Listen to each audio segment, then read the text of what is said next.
సత్యవాక్యం వస్తే, సత్య ఆరాధన వస్తే, ఆత్మతోను సత్యంతో దేవుని మహిమపరచడం మొదలు పెడితే ప్రజల మధ్యలో సమాధానం ఉండదు, సంతోషం ఉండదు, పాడు చేసిన పని ఉండదు, క్షేమం వస్తుంది. ఇండియాకి క్షేమం కలగాలంటే only by the word of God, వాక్యానుసారంగా ఉంటేనే తప్ప ఇండియా దేశంకు క్షేమం కలగదు. ఇదే కంటిన్యూ అయితే త్వరలో క్షామం వస్తుంది.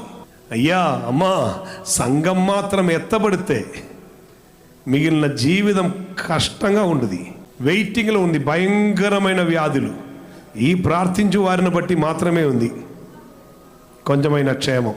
మేము పాడు చేయవారు కాదు, మేము మేలు చేయవారు. మద్యం త్రాగి మత్తులై మనుషులను పాడు చేస్తుంటే వేరే కొందరు అడుగుతున్నారు, మరి వారు కూడా బ్రతకాలి కాదా అని. నీ బ్రతకటానికి వేరే కొందరిని చంపాలా? మేము బ్రతకట్లేదా? మేము త్రాగట్లేదు కదా.